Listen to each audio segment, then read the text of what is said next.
So the four elements, from the Greeks, fit, the Muslim understanding of the creation. But it's important to remember this, that at that time people lived in that realm.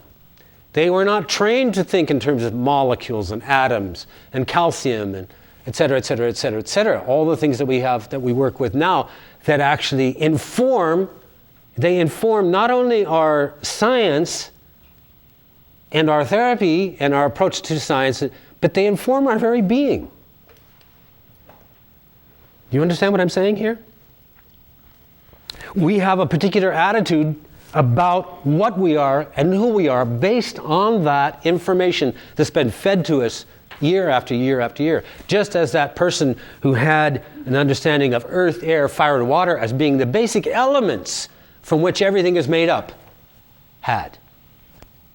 So they had a particular point of view. And I would say in many cases it may have been an advantage to them to have that connectedness, because it enabled them to connect with themselves experientially in the terms and sense of being. Okay? You with me on that? I know some of you are. Being as opposed to living in an abstracted concept of what we are, separate from the experience of being what we are.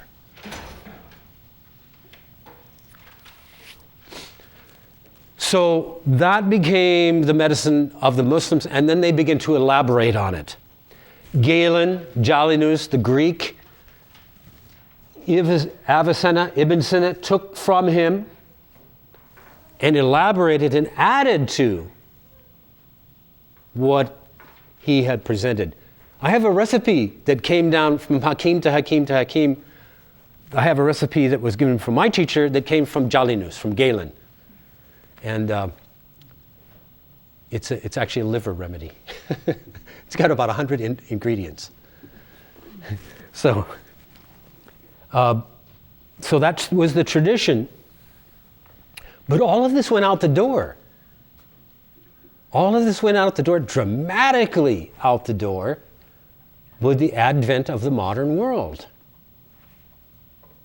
So much so, I learned pharmacy in Pakistan. That is, I learned to make pills by hand.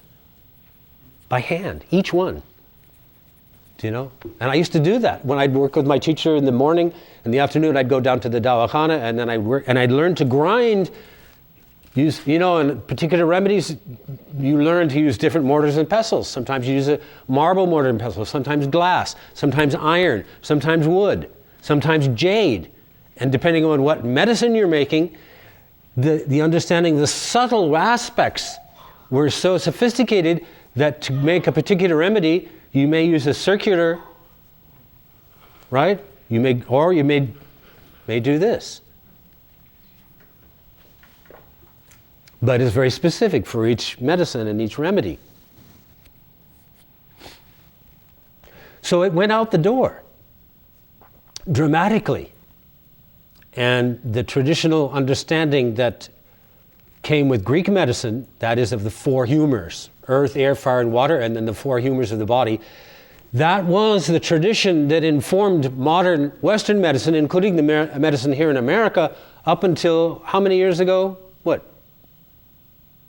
How many years ago were people talking about humors? 75? Maybe 75 years ago, 100 years ago. I'm losing track of that now. You have to keep adding on to these numbers, don't you?